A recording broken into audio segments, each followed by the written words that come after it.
नमस्कार दोस्तों, आज की इस वीडियो में हम लोग इस सवाल का सलूशन सीखेंगे।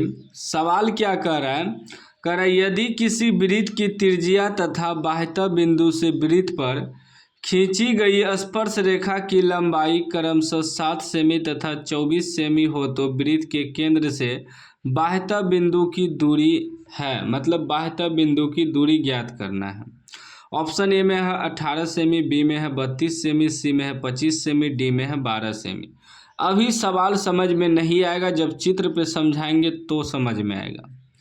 कह रहा है यदि किसी वृत्त की त्रिज्या तथा बाह्यतः बिंदु से वृत्त पर खींची गई स्पर्श रेखा की लंबाई क्रमशः 7 सेमी और 24 सेमी। एक वृत्त है, ठीक ना। एक वृत्त का केंद्र से यहाँ एक बिंदु है, मान लीजिए P बिंदु है, केंद्र आपका O है, इसको मान लेते हैं PQ मान लेते हैं इसको, ठीक ना।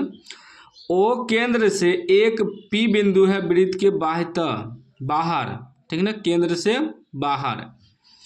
उसके बाद कह रहा है कि बिंदु से वृत्त पर खींची गई स्पर्श रेखा की लंबाई, यहाँ से जो स्पर्श रेखा यहाँ खींचे हैं इसकी लंबाई और वृत्त की त्रिज्या की लंबाई दिया है, ठीक ना। पहले क्या है, त्रिज्या तथा बाह्यतः बिंदु से वृत्त पर खींची गई स्पर्श रेखा की लंबाई क्रमशः में दिया है।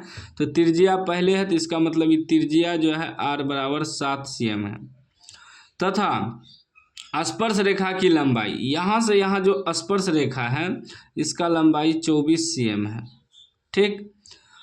तब हमें कह रहा है कि वृत्त के केंद्र से बाह्यतः बिंदु की दूरी है, ये वृत्त का केंद्र है, इससे बाह्यतः बिंदु का दूरी मालूम करना है कितना है। एक चीज़ ध्यान में रखिएगा, ये यहाँ से यहाँ त्रिज्या हो गया और यहाँ से यहाँ स्पर्श रेखा हो गया।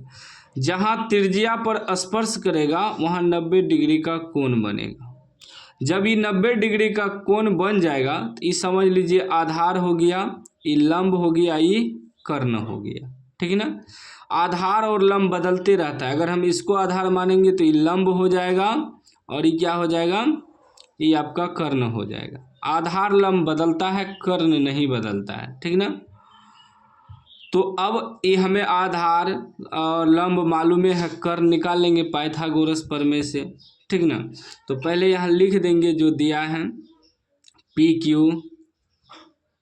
क्यू बराबर दिया है 24 cm कोमा ओ क्यू हो गया आपका त्रिज्या, ओ क्यू बराबर ओ आर लिख दिए, ओ क्यू है ना 7 cm। हमें निकालना है पी ओ जो है हमें मालूम करना है।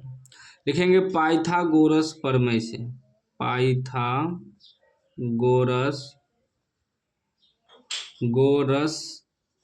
गोरस रो होगा, पाइथागोरस प्रमेय से पाइथागोरस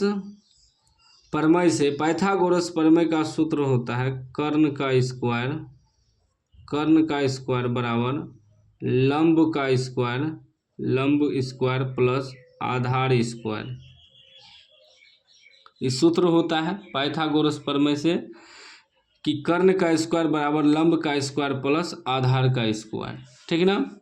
अब यहाँ कर्ण तो हमें निकालना है पीओ, तो पीओ का स्क्वायर करेंगे बराबर लंब हम इसको मान लेते हैं पी क्यू का स्क्वायर प्लस आधार मान लेते हैं ओ क्यू का स्क्वायर, ठीक ना।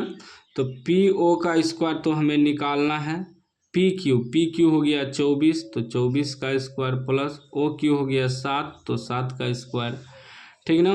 तो पी ओ का स्क्वायर बराबर 24 का स्क्वायर कितना हो जाएगा, 24 का स्क्वायर का मतलब हुआ कि 24 गुना 24 करना है हमको, तो 576 आएगा। 4 चौके 16 के 6 हासिल 1, 4 दूनी 8 1 9, फिर 4 दूनी 8 2 दूनी 4, तो ये हो जाएगा 6 9 8 17 7 हासिल 1 4 1 5, 576 आया। 576 प्लस 7 का स्क्वायर 49 हो जाएगा। अब पी ओ का स्क्वायर बराबर जोड़िए तो 9 7 9 6 15 के 5 हासिल 1 7 4 11 1 12 हासिल 1 5 1 6 625। जब हम PO बराबर निकालेंगे तो यहाँ से स्क्वायर हटेगा तो यहाँ रूट आ जाएगा 625। 625 का हम लोग गुणनखंड करेंगे, ठीक ना।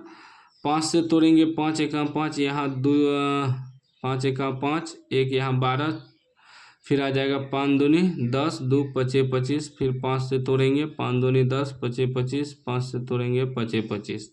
तो इसका मतलब क्या आ गया, 4 गो 5, 5 गुना 5 गुना 5 गुना 5, 2 गो 5, 2 गो 5 मिलके बाहर निकलता है, मतलब 5 गुना 5 बाहर निकल जाएगा, पचे 25।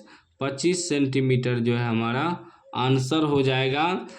केंद्र से P बिंदु की दूरी निकल जाएगा 25 cm। 25 cm कहाँ है, ऑप्शन सी में है 25 सेमी।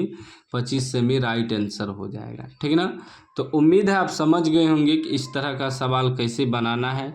वीडियो अच्छा लगा हो तो कमेंट बॉक्स में ज़रूर लिखिएगा, ठीक ना। और चैनल को सब्सक्राइब कर लीजिए, घंटी को दबा के होल्ड कर लीजिए। पाइथागोरस प्रमेय, ठीक ना, पाइथागोरस प्रमेय ऐसे लिखते हैं, पाइथागोरस प्रमेय। पाइथागोरस प्रमेय का ही सूत्र है कर्ण का स्क्वायर बराबर लंब स्क्वायर प्लस आधार स्क्वायर। सूत्र याद रखिएगा।